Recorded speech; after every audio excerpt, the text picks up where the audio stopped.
Welcome to this discussion on the urgent crisis of gender-based violence facing Haiti. I'm Chris Hernandez-Roy, Senior Fellow and Deputy Director of the Americas Program at CSIS. We're very pleased to welcome you to this virtual event, hosted on the heels of a policy brief that my colleague Juliana Rubio and I authored on gender-based violence in Haiti, which was published last week by CSIS. The publication was made possible through the generous support of the Bureau of International Narcotics and Law Enforcement Affairs at the U.S. Department of State. Port-au-Prince, Haiti's capital, is a city of 1.2 million inhabitants. It's a place where 80% of the city is controlled by violent criminal gangs who outgun the police, who rob, extort, destroy property, assault, injure, rape, and kill with impunity. Last year, there were more than 4,700 homicides in the country. In the first 6 months of this year, 5 children were killed or injured in Haiti each week, caught in the crossfire of warring gangs. Most were hit by stray bullets when armed gangs launched automatic weapons assaults on their neighborhoods or battled with other armed groups and the police in the streets. Earlier this month, Haitian authorities expanded a state of emergency to the whole country as the government continues to battle the gangs that are attempting to move beyond the capital into other regions. Nearly 580,000 people have been internally displaced, and close to 5 million people in the country are facing severe hunger, according to the United Nations. While the first contingent of 400 Kenyan police officers arrived in June as part of the Multinational Security Support mission to Haiti, and 600 more have been promised to arrive in the coming weeks, it remains understaffed, under-equipped, and underfinanced, and there are now discussions about converting it to a full-fledged UN peacekeeping mission, which could have a better chance of checking the gangs. Within this reality in Haiti exists another tragedy, which is the systematic and widespread use of gender-based violence by the gangs, itself a practice rooted in Haiti's history. The use of gender-based violence to terrorize neighborhoods, to enforce their control, or as a weapon to be used against areas controlled by other gangs. Here to talk about our findings and our policy briefing, as well as its recommendations, is my colleague and co-author, Juliana Rubio, Associate Director of the Americas Program at CSIS. She will also lead our discussion today with her panel of experts. Juliana, over to you. Thank you, Chris, and good morning, everyone. Let me start by giving you an overview of today's event. As Chris mentioned, I will begin by speaking briefly about the recently launched CSIS report. After, we will move to a moderated discussion with our 3 distinguished panelists, whom I'll introduce shortly. And after the discussion, we will field questions from the audience. So please submit questions anytime by clicking on the Ask Live Questions link on the webpage.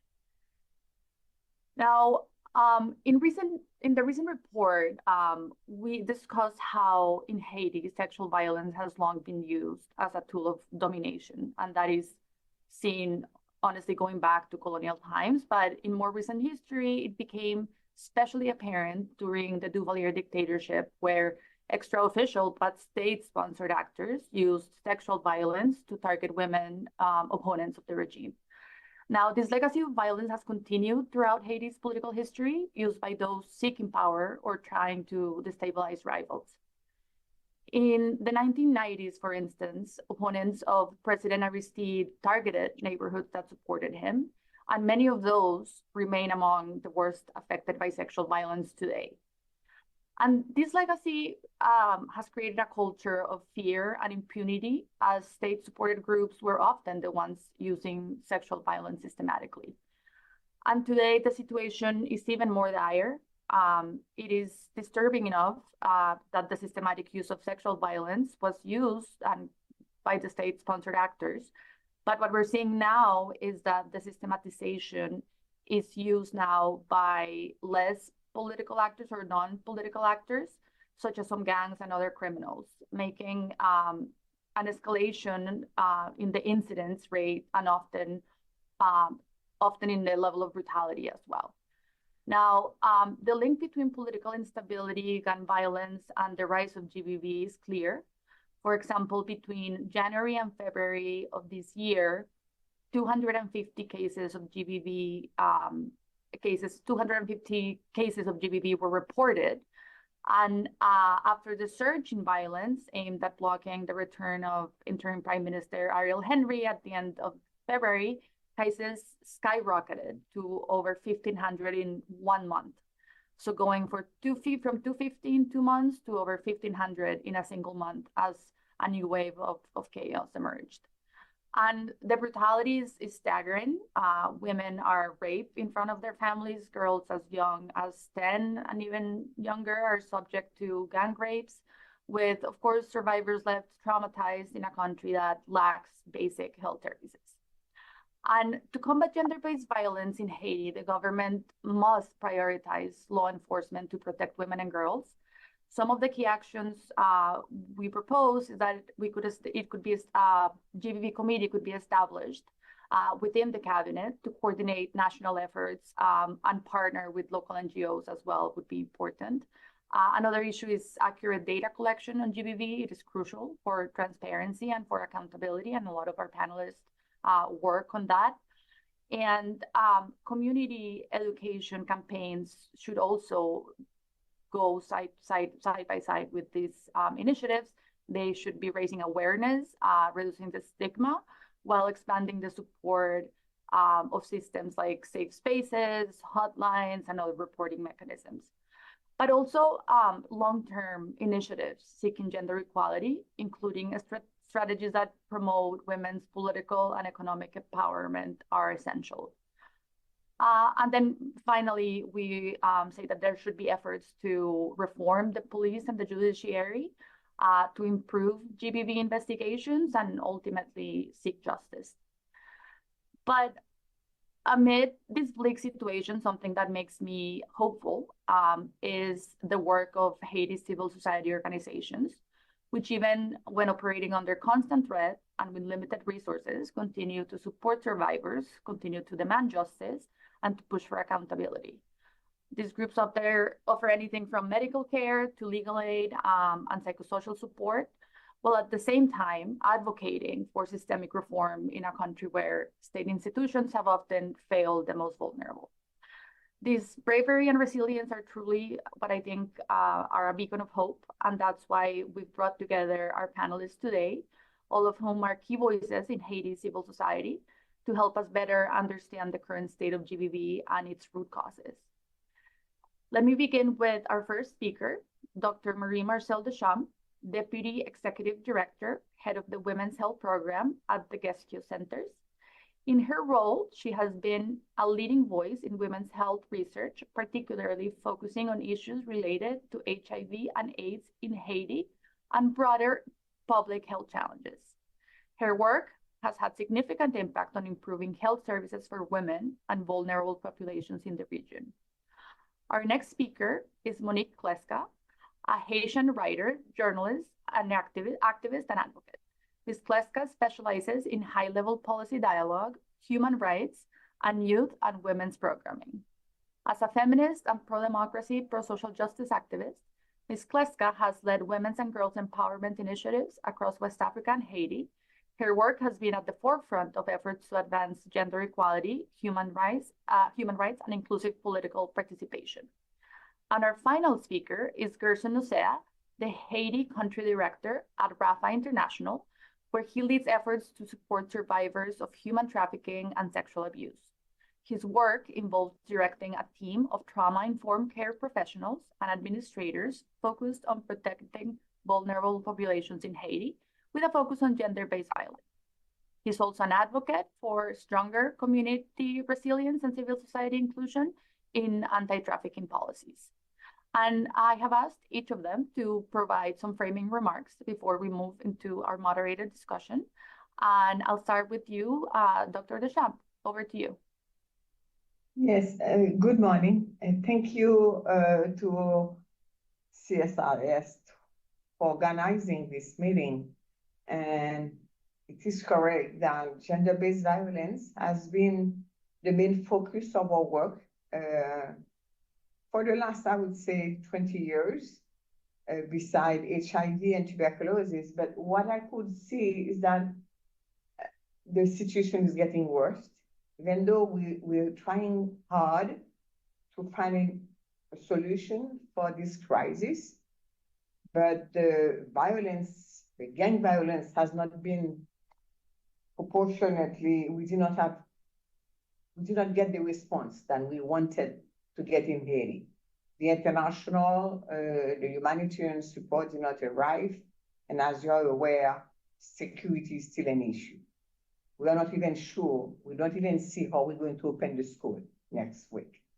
So gender-based violence is of main concern because when the kids do not go to school, they are more exposed as well to violence by staying home. So I'm willing to talk more about my work. I'll let my collaborators, my friends here, to present their work as well. Thank you. Thank you. Ms. Pleska, over to you. Thank you very much. Thank you for organizing this and for the invitation. I would say in terms of full transparency from the beginning, I really am not for a multinational security mission, but we will get into that a little bit as we discuss some of the things to go forward. I think one of the things that is extremely important is that gender-based violence is pervasive in Haiti. It is not a Haitian phenomenon, and Haiti does not have the monopoly on it. France, the US, and other countries have a gender-based violence, and they're linked to patriarchal societies and structural inequalities with women and men. In the case that it particularly concerns us in Haiti, it is the state kind of controlled actions. And I noted that you said in the past, but I wanted to bring it into focus that the gangs, a lot of the gangs started as state, the current gangs that we're talking about, with support of the state and support of some of the economic actors. And I don't think we should lose that in the discussion.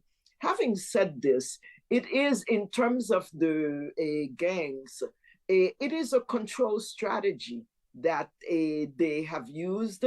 And in terms of Haiti, I think there are different patterns. There are no age limits in terms of that, in terms of Haiti, whether they are young children or they're older people. In terms of when there is also the phenomenon of kidnapping, which is one of the major things that the gangs do. And in kidnapping, they have seen that really the majority of the women who are kidnapped are also raped. Another characteristic, I think, or pattern of the gender-based violence link that is particular to Haiti is that there are collective rapes. And in addition to the collective rape, a lot of the rapes are carried out in front of the children of the victims and in front of the also the companions of the victims. Another characteristic also is that there are very often videos of those rapes. So they are, so it is like a double violence. You are raped and then the rape is videoed to be shown again and sometimes to be used to pressure a family. So I think these characteristics, these patterns are important to note. Another aspect also is this happens very often when there are attacks of neighborhoods. They are gaining territory, so they want to control the territory. So the rapes are happening before, during the attacks, and after the attacks. So I think that is also something that is particular. Another characteristic I think that has to be noted is that a lot of the women or young women are actually sexual slaves, meaning they are consistently raped, systematically raped as sexual slaves, because that is one of the ways that the gangs control those territories. And another aspect that I think is important also is that as women, population flee the neighborhoods after the gang attacks, they usually go to schools or public buildings, as well as to their families. But in the displaced, I say camps in parentheses, there are increased risk not only of prostitution, but of gangs, because the areas, there is very little kind of supervision, very often not lights, etc. So we have these kinds of characteristics of that. And I think it's important to say that it is a war environment. And I would be upset with myself if I didn't say this, because the gangs are at war with the population of Haiti. And so you find parallels also in other war areas. But I wanted to pinpoint the specific characteristics of Haiti in that sense. Another point that I want to make in my introductory remark is the aspect of the data. The data in Haiti, you find data, for example, for UNFPA, you find data from Plafoda, for example, in the Artibonite area. CAIFOM has data. You have data sometimes from Médecins Sans Frontières, Doctors Without Borders. But what is missing is data, a systemized a system of data collection by the state of Haiti. It can be done. The country of Mali in West Africa just instituted a national data system that is based on what is done in countries in humanitarian situation, and it's called the IMIS system. It's collected, meaning all actors bring in their information, and there is the collective kind of data system in emergencies, in humanitarian situation. It is not proper that we are getting data from the UN, from Doctors Without Borders, etc. And the data is astronomical. As the gangs gain more territory, become more stronger, the data system is showing us that there are more and more women who are being raped. If I can just give 1, 2, or 3 data sets rapidly, RNDDH in their 2023 survey showed that about 34% of the recipients, 1/3 of the women who participated in the survey were raped. A Plafoda, for example, which is in the Artibonite area, which has also, in addition to Port-au-Prince, been invaded by gangs, whether it be Saint-Michel de la Taillade, Gaumont, Gonaïve, and even in the lower Artibonite area, has over 1,300 rapes in 1 year. And we're talking about reported rapes. CAIFOM has children raped, young adolescents. And so we are talking about children sometimes who are getting pregnant from that. So I think it is important to note that we need a systematic national data system, and it is not a dream. It can be done. As I mentioned, other countries have done it. And one last thing to say in my introduction, the pain is really heartbreaking. And behind every number that I'm talking about is a woman, is a girl, is a family, and is a community. So in conclusion of this introduction, I may say that while it is gender-based violence is endemic in Haiti in more or less normal situation, as it is in other countries, Haiti does not have a monopoly on gender-based violence, but the gang situation with its particular patterns, with its particular attacks and control strategy, have specifics in the Haiti context, which I have signaled. And I will come more with some policy and some responses. So thank you. Thank you, Ms. Kleska. Gerson.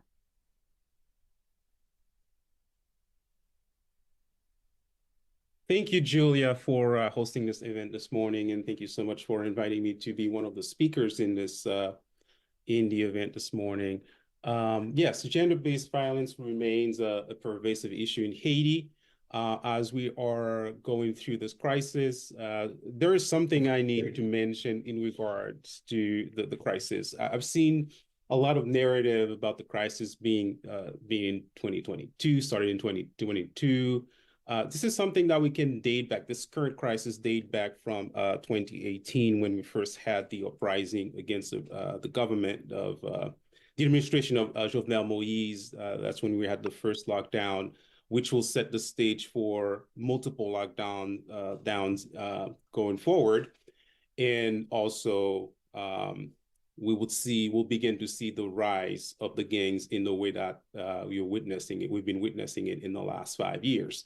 So this crisis, at the very least, we can trace it back to 5 years. And sometimes it really not the right way when we try to set the stage in 2022 or 2021, but this is a 5-year-old crisis at the very least. But what I would start out with in regard to what's happening this year, according to the data that we have, that the UN has been collected between January and February, we've seen about 4,451 cases of GBV being reported. There is a difference between cases that have been reported and the prevalence of GBV. These are two separate things.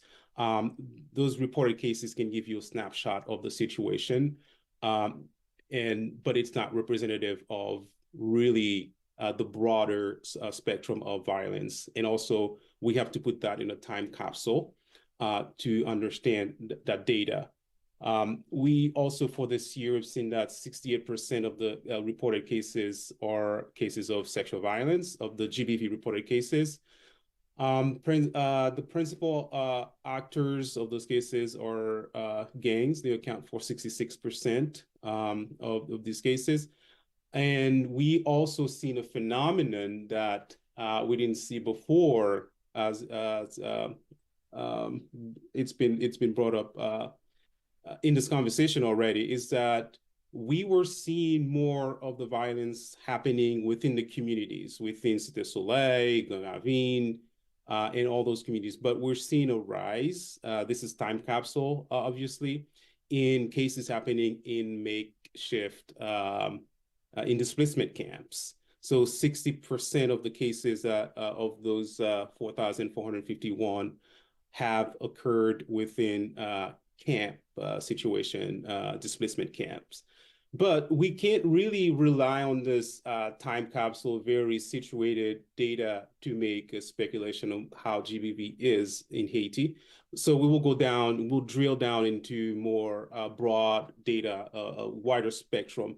So in 2022, December 2022, I led the research on GBV in Cité Soleil. We mapped out all the communities in Cité Soleil, and we conducted the data because we're frustrated with the lack of understanding of the situation not in terms of number, but in terms of how people are affected from a human standpoint, human perspective, how they are affected and what can be done to help them.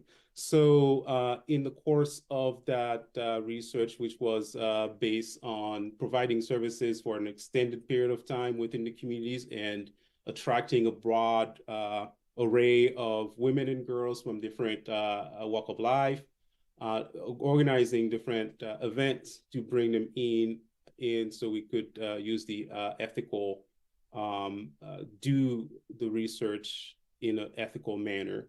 So what we've seen from that research that we published in 2023 is that 80% of women and girls in Cité Soleil are affected by gender-based violence. And of that, we've seen that 43% were victims of sexual violence, which is my Mrs.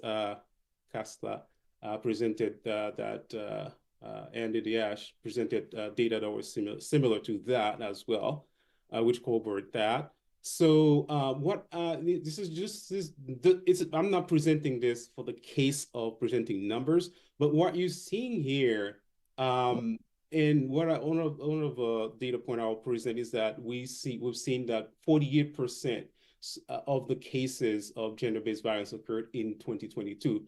So we saw a pattern when the gang violence, when conflicts are high, we see a high rate of GBV and sexual violence in particular. Not only from that broad research standpoint, but from the service perspective, we offer services for victims of sexual violence. And we see that in sort of localized data as we provide services for victims of violence as well. So we can trace, when you look at the data, and then from a certain date, you see a big spike in the data. You can go back, you can just Google what happened between May 1st and May 30th, and you will see that there was a major conflict between two gangs in fighting for control of territory. So there is a strong correlation between conflict and gender-based violence, specifically sexual violence. The other thing that I will mention in my opening remarks is that one of the phenomena that was virtually inexistent in Haiti, negligible in terms of occurrences, was human trafficking. We know that children have been trafficked from the provinces into Port-au-Prince for labor and also for other types of domestic services. But we had not seen the traditional, what we will call from the international standpoint, quite the definition of trafficking occurring in Haiti. Actually, IOM did a study between 2016 and 2017, in which they were like, we're not seeing a wide pattern of what globally we've been seeing in trafficking of persons. But now, with the data we'd worked with, we've seen is that 5% of cases of violence, sexual exploitation happen in the context of trafficking of persons. And I'll speak a little bit to this in my opening remark. Maybe later on I'll have time to expand more on that. Is that there is a high volume of movement of children, especially young girls, from one community to another within the same alliance of gangs. So we're seeing children from the Brooklyn in Cité Soleil moving into Gracie and Carrefour. And this is part of the phenomenon. And I believe that the numbers, the numbers or occurrences are really much higher than 5%. But we've seen that when the gangs conquer a new territory, they need people to house those houses that they've taken. So they use young girls that they call their wives, sort of, not sort of, but quote unquote. So they bring girls from communities that they came from or other communities that they have alliances with to stay in those houses and serve as their slave. So this is something that's happening, and it's driving the numbers in trafficking in persons. Also, we've seen trafficking happening in terms of the armed trades. There are several avenues where guns are being trafficked into Haiti through borders between the Dominican Republic, as well as by sea in control ports. But there is also the uncontrolled ports, such as the Bay of Port-au-Prince. Guns are coming in from Jamaica and other Latin American countries. So those who are bringing the guns and the drugs also are offered girls from those communities where they dock. So this is another aspect of how human trafficking is actually gaining ground in Haiti, seeing it as we've seen it elsewhere. I will stop here from the standpoint of my opening remarks, and then we can dive into the questions. Thank you so much. Thank you, everyone, for that opening. I think some of you began addressing one of my first questions, which goes to what GBV encompasses, right? So in general, we have GBV from, as we've been seeing it as a strategic weapon of war, how we're seeing it now, to interpersonal, to intrafamily violence. And Dr. Deschamps, I'll start with you. What are the general patterns that you have been observing about the way GBV has been changing in Haiti in the past, say, 5 years or so? I fully support what Mr. Nozia had reported. We've been looking at the characteristic of the sexual violence. I'll talk mainly about sexual violence since 2000, the year 2000. And what we've seen, that means 24 years. But what he said is correct. You can see the peak in every situation, every catastrophic situation. The highest one was the 2004, 2005, with the Operation Baghdad. Like he said, there's an event. You can just go back to the curve and event. We do that with our data unit because we have 12 sites where we work, where Gestu have satellite sites, mainly the West Department up to Lagunave. And the other spike that we have was during the earthquake. That is, whenever there's insecurity, natural catastrophe or man-made catastrophe, you'll see that back. But surprisingly, this year has not been the highest one, 2024, surprisingly. And when we ask the victim who arrived, first of all, they said, because of the fear, so many of women will not come out. They will come. 2 or 3 of the victims will come, and they say, but doctor, there's probably 5, 6, 7 of us who will not come. So there's a low rate of reporting this time because of fear, because of the gangs who are watching, and also, like he said, they are trapped. They are trapped in the camp, they are trapped in the neighborhood, they cannot go out. So it's a different situation where women are completely dependent and defenseless and no one to go through this time. It's like if everything collapsed, there's no institution. We cannot even talk about data because the state, it's a failed state. There's nowhere to go. There's no police, there's no army, there's no justice system. And they even said, why should I come? I remember there was one girl where her sister had to fight not to get raped because she was 13, 14, and the sister was there. And they burned that girl after because she was so violent during the crime. And they burned her in front of the sister, and then they raped the sister again. So low rate of reporting and more hate, more violence. And also, one thing that I say, when we started looking at the data in the year 2000, 2004, there were 1 or 2 aggressors. This time we're talking about 4, 5, 6 aggressors and repeated rape. And they will rape the mother, they will rape the sister, and they will start with the younger. It's like if they want to create terror. I've never seen such hate, such terror, and I don't understand. And sometimes they will even put the guns either in the organs or the mouth.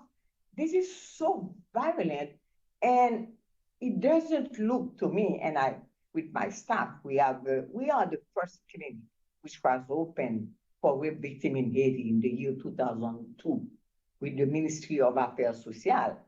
But since we have the collapse of the situation, we are left alone trying to collect data and also trying to respond. Now, when we go to the camp, we work in 11 camps, and we have mobile team going daily, and we have also 4 steady clinics there. The women are afraid to even report. You could see, I went to 2 of the camps last week. I could detect by just talking to the girls that there's something wrong. They're like slaves. The way they were dressed in the camps, in just one room, just one tent, you can realize what's happening. But there's nowhere to go. There's no one to call.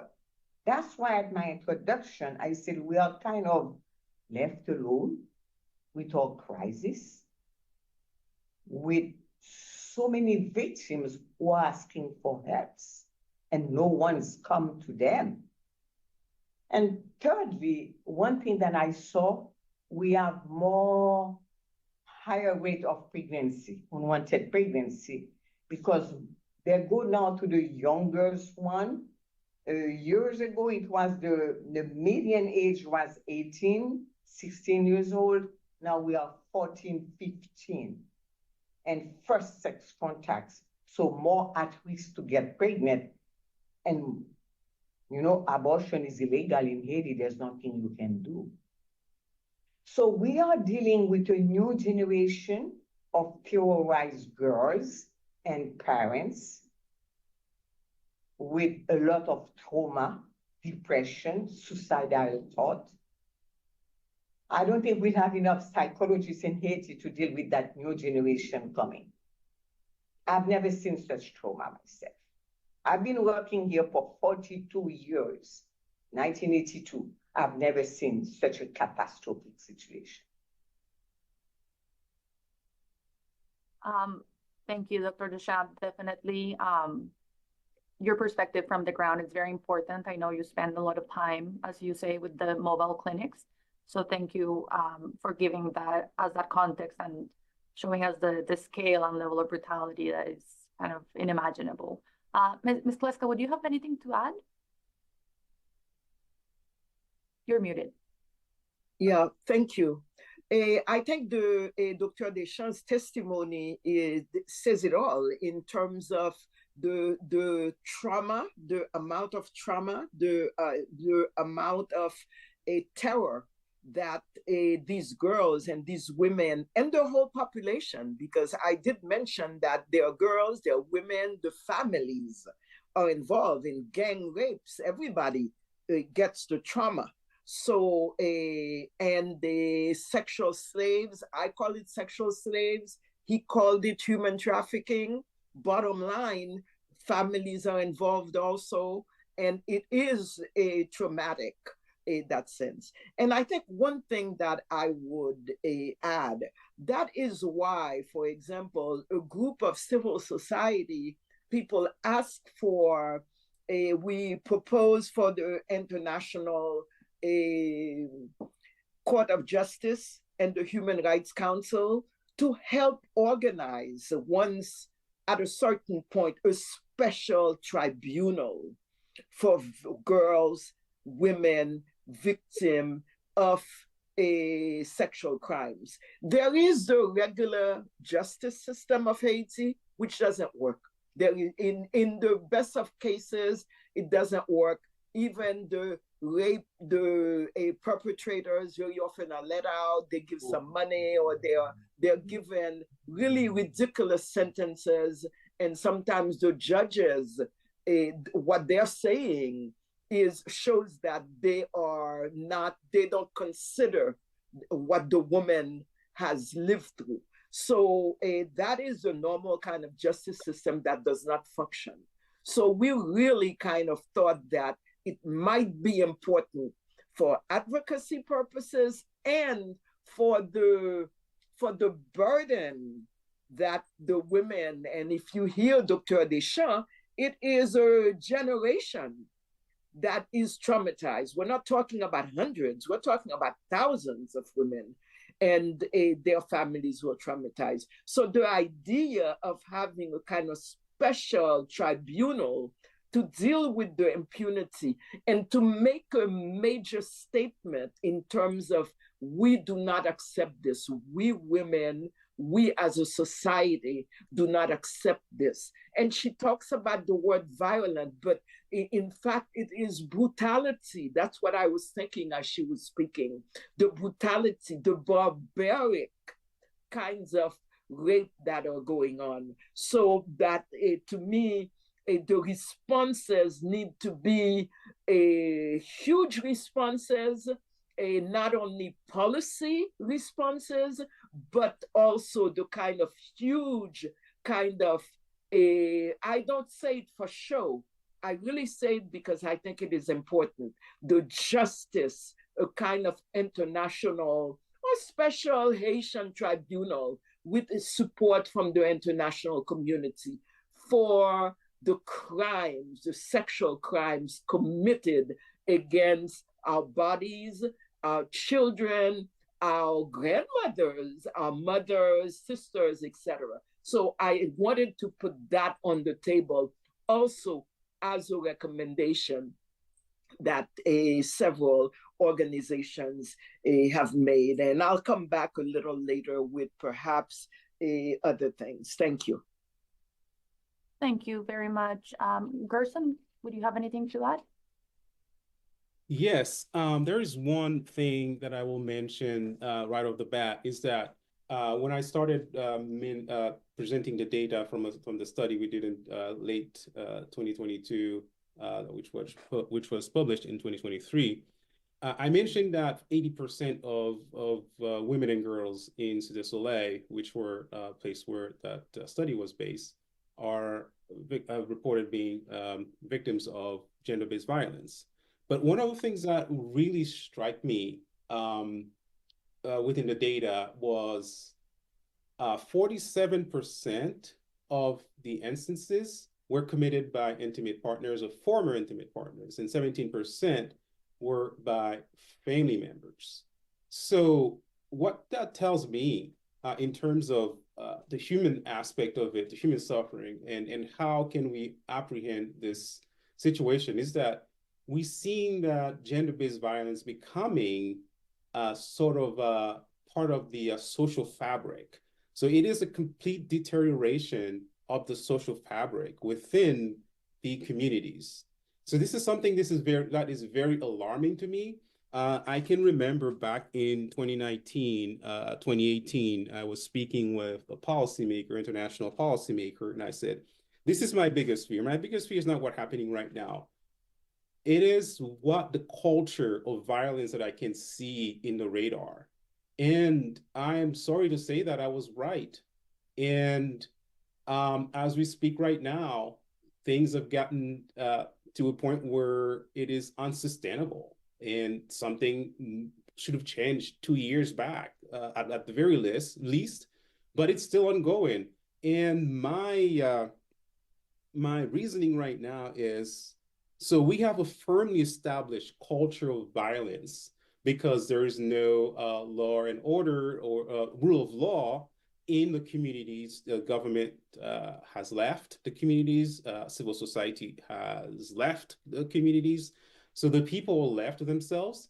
And to what point this degradation, this situation is going to escalate in terms of creating a strong, even stronger culture of violence within the communities.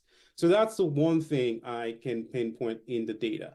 The other thing that I would mention as well is that we've seen an increased number of children being recruited into the gangs. The UN data says between 30 and 50% of children are of the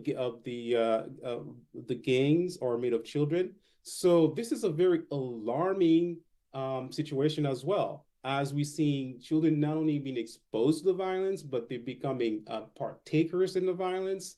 And this is a grave human rights violation. For instance, we've seen already the 6 grave violation of children's rights have been committed in Haiti, which is the killing of children, recruitment of children into armed gangs, attacks on schools and rape of children, abduction of children, and denial of human rights.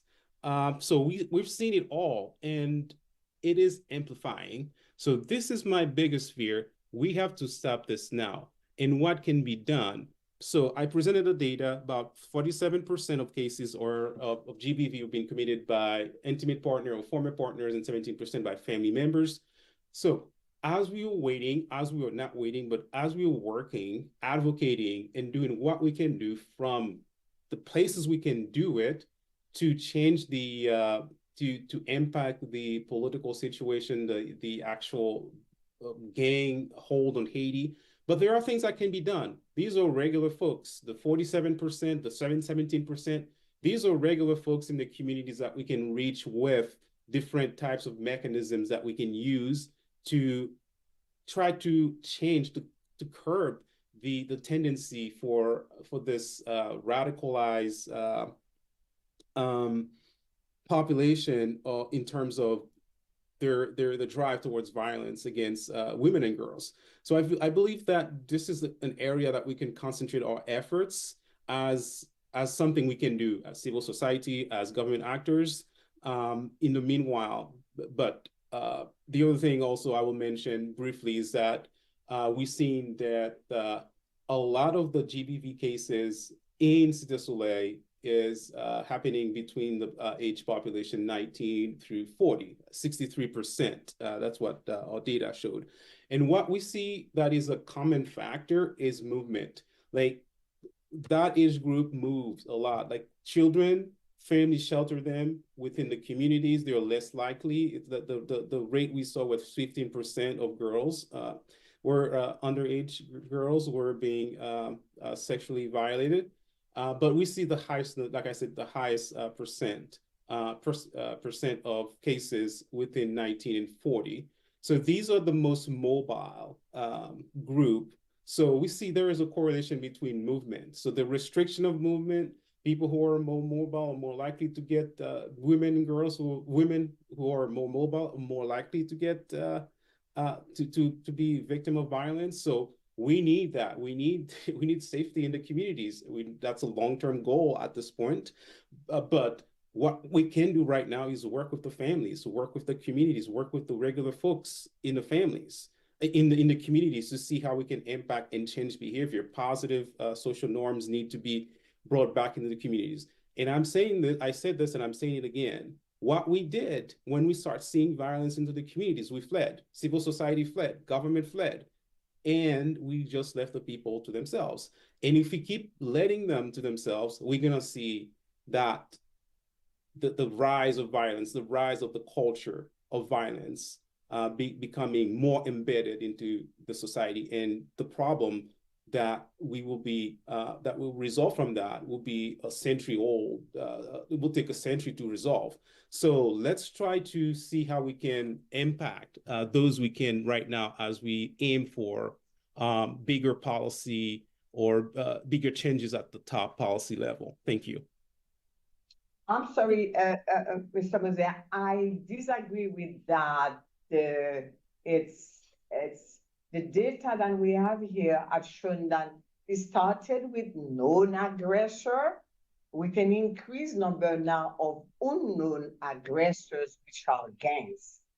So for the last 2-3 years, and every time there's the peak, it's not by their relatives or brother or father or sister. No, I disagree with that. I'm seeing more unknown aggressors coming from nowhere and going to a neighborhood and aggress and rape the women who are in this house, not by known aggressor. I don't know if I misunderstood what you were trying to say, but what I'm saying is a decrease. At the beginning, it was known aggressor. This neighbor knew that girl, she was alone, and he came to aggress her. It was the boyfriend. It was, but now it's not that. It's the gangs. It's a violence. It's a war, like Mrs. Kliska said. It's a civil war, and women are trapped in this. And we need to take it seriously. I agree, but I don't think it's getting accepted in the culture. Or I don't think so. I'm sorry, but I had to mention that. Thank you. Yes. Thank you. Thank you, Dr. Deschamps. Let me bring a clarification. I mentioned gender-based violence, not sexual violence. We do see a higher rate of sexual violence among unknown aggressors, mostly gangs. 43% of the cases were that we had identified were among gangs. So yes, but in terms of GBV in general, thank you for mentioning this because that was an oversight on my on my part. So when you see physical violence, sexual violence, when you combine psychological violence, when you combine all of this together, that's when we're seeing that high number, as well as economic violence, which is something that is very neglected when we speak in terms of GBV. We always left that as a non-factor. Yes, you're correct in that. I'm referring to GBV in general, not just sexual violence. Thank you so much for making this, because that would have been a mistake on my part. Thank you for clarifying. Yeah, and indeed, you know, the patterns that we see when it comes to sexual violence in a non-conflict zone or in some of countries like the United States, it's generally a known aggressor, right? That it's a person the victim knows. Generally, it's a partner. So a big trend that we see in Haiti is how increasingly that's not the case. I'm wondering, since we started talking about different forms of gender-based violence, if I could get your take, Dr. Deschamps, on other forms of gender-based violence, and that includes the access that women have to healthcare, maybe economic opportunities. What have you seen in your time in the field? You're muted. As you are aware, the health system collapsed as well. That is, we lost 70% of our health infrastructure, and not only in the physical structure, but also in the staff. Myself, I lost 30% of my human resources that I've trained for 16, 20 years. They left Haiti.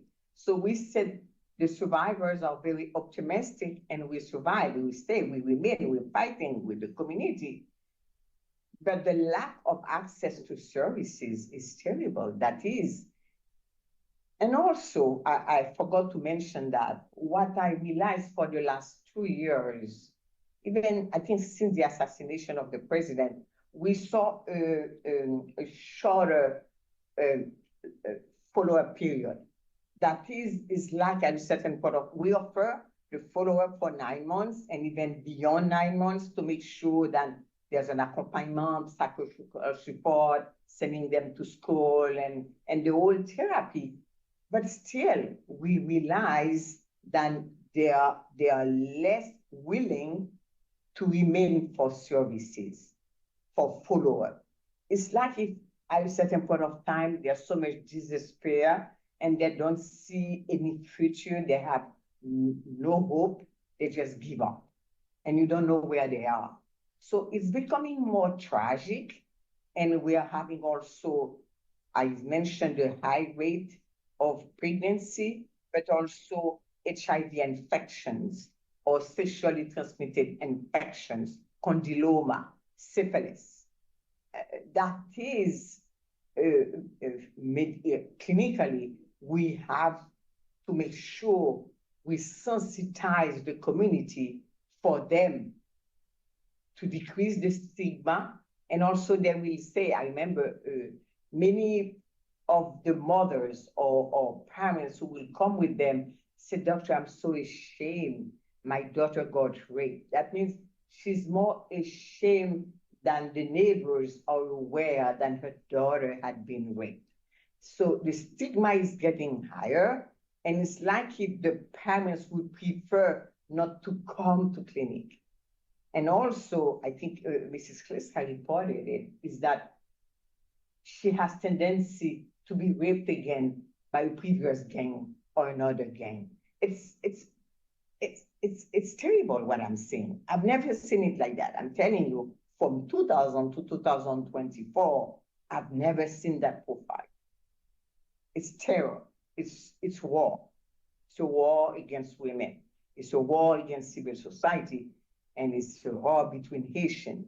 And that's why affected me most. Indeed, yeah. And one quick thing, we have about 5 minutes. So if I could just get Ms. Kleska a quick response on something that you touched upon at the beginning, which is that these use of sexual violence in a systematic way comes with political motives and comes from a history of political violence. Can you talk a little bit about that and how that has created the monster that we see now in Haiti?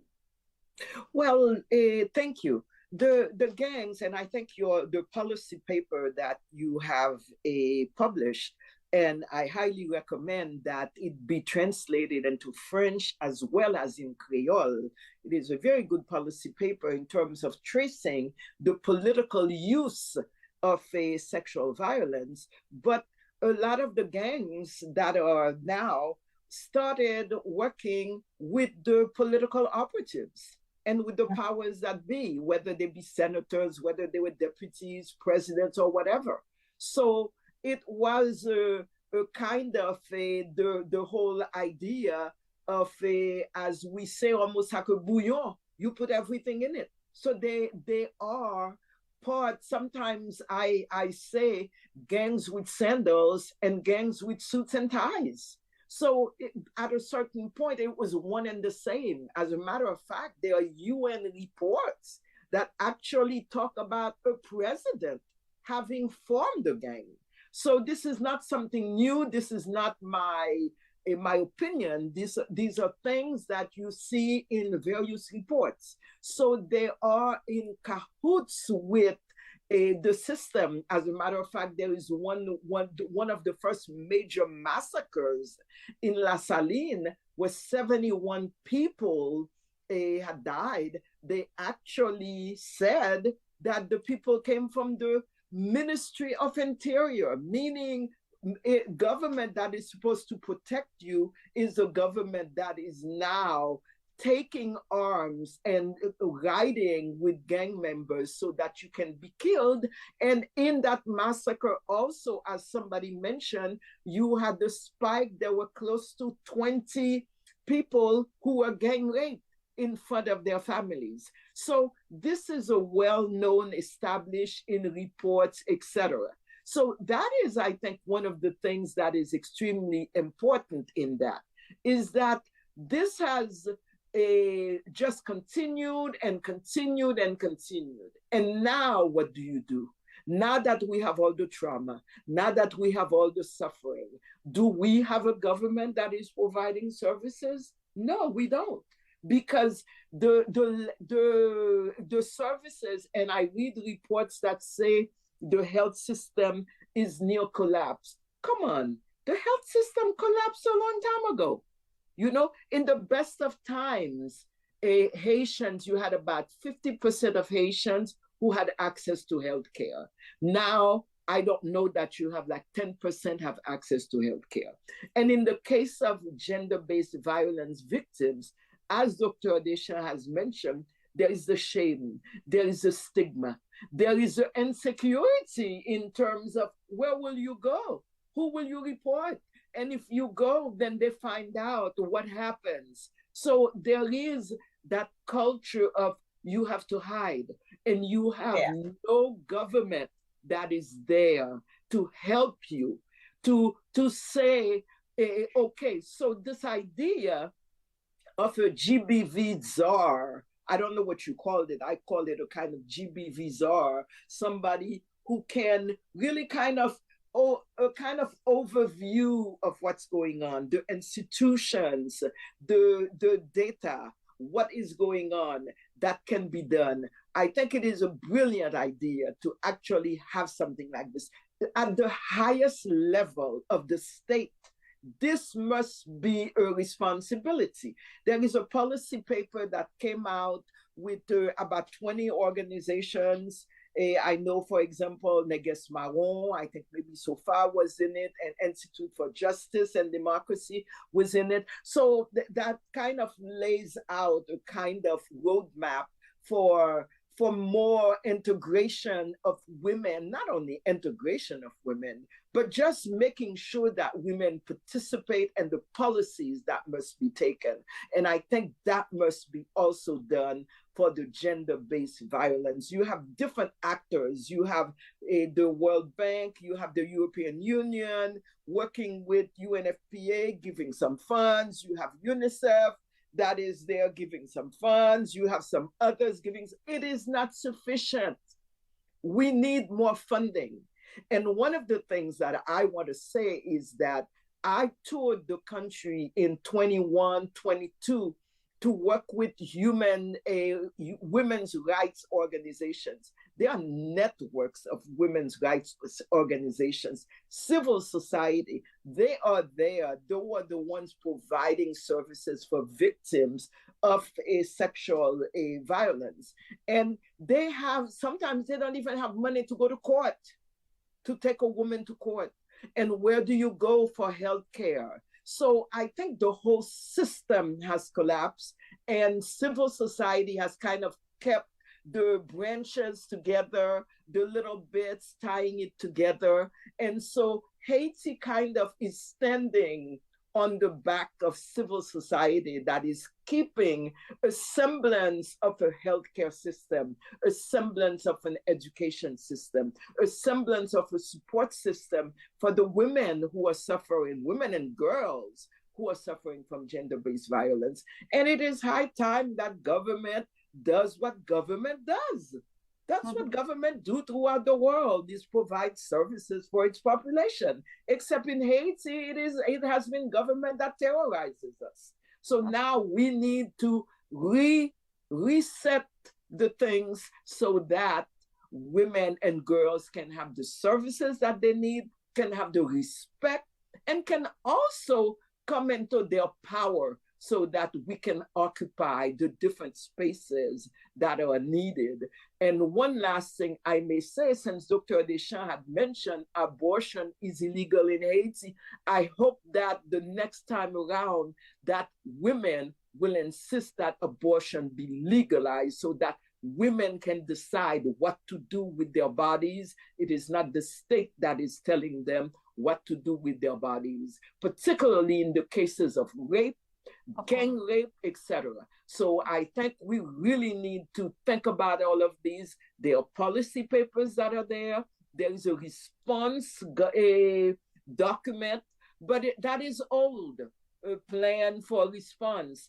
It is dépassé, it is past, because the situation, the characteristics, the brutality, the bestiality almost of what is going on, what girls and women are suffering with those rapes and violence is beyond imagination. So we really need now to just step up and say, there are things that need to be done. We know what needs to be done. We don't need to reinvent the wheel. There are things that need to be done, and the data is the most important. More support in terms of finances. We don't need to have people coming from other countries to help us. We have the staff, we have the structures throughout Haiti, even if, as Dr. Deschamps said, a lot of people have left.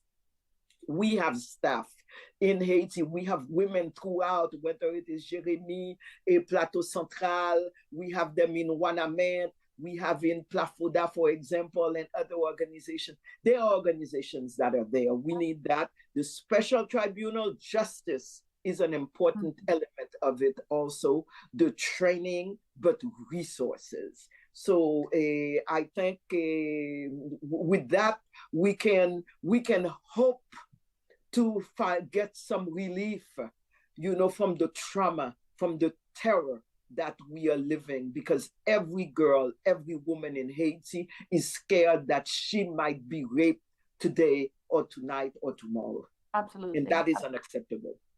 Yeah, absolutely. And now I'm really pushing it on time, but I do not want to leave our audience hanging. And I had one last question, and I'll do a super quick round, starting with you, Gerson, because you are on the ground, you do a lot of data, you're collecting data, and wanted to ask about the effect or non-effect of the multilateral security support mission. Has there been any change, positive, negative, none, in terms of GBV since the mission started? Well, thank you, Julia. This is quite of an intriguing question. To be clear with the answer is that no, No, the mission has not been effective. I mean, I am so sorry. Sorry, it's the hardest question. 400, Let's say GBV, at least in GBV. Let's stick into GBV, not in Gen. yes, That's not been but recorded. we never expected that 400 police, special police, on the ground from foreign countries to be effective. It would have taken probably 14,000 would have not been effective. But that's another story. So no, there's not been any effectiveness or any capacity being built in terms of the boots on the ground. It's just hopeful. It's just something that's there that we can, we can look to say, well, they are here. But in terms of GBV, we're not seeing the troops have been very sheltered. So there hasn't been any reported allegations so far, to my knowledge, in terms coming from the troops. But in terms of their impact on the GBV in the communities, we've not seen any of that. But one thing I will mention specifically, I'm speaking now, we have to be very situated specifically within Cité Soleil because that's where I spend most of my time working. So what we've seen with the news that the multilateral force was coming, so the gangs have realigned themselves and they have formed new, there's the coalition, the FAMI, I don't remember the terminology they use, but they have come, some of them have come together to some extent. And with that, we've seen a decrease in violence in Cité Soleil, in conflict, not violence, in conflict in Cité Soleil, which in turn has produced a decrease in parts of Cité Soleil. So we have to be very situated, very localized. Like Brooklyn is controlled by GPEP, and then Brooklyn is encircled. If you look at Brooklyn, it is surrounded by G9 on three sides, and then on the east side, they are surrounded by the Bay of Port-au-Prince. So people in Brooklyn had to make the journey through G9 territory. And previously, before the arrival of the troops, or before February, there were a lot of reported cases of sexual violence happening in that stretch of roads where people from Brooklyn have to go through to get outside. So we've seen a decrease in that, but this is very, very localized in terms of that. But that would be an indirect impact as the gangs are trying to fortify themselves by sort of coming together. One of the last thing I will mention, the fragmentation. So these communities have been fragmented. So with the news of the troops coming, we've seen less of the fragmentation in Cité Soleil, but this is very localized. I will not broaden this. This is very localized in terms of impact. Thank you. Thank you. And we are way past our time, so I know there's a lot of ground to cover around the issue, and I hope that you will read our recent report. We also have a very short survey that is linked in the YouTube description, and we would really appreciate your feedback if you could do that. And finally, thank you to our three wonderful panelists. Thank you for taking the time to join us. And to you watching, have a wonderful day.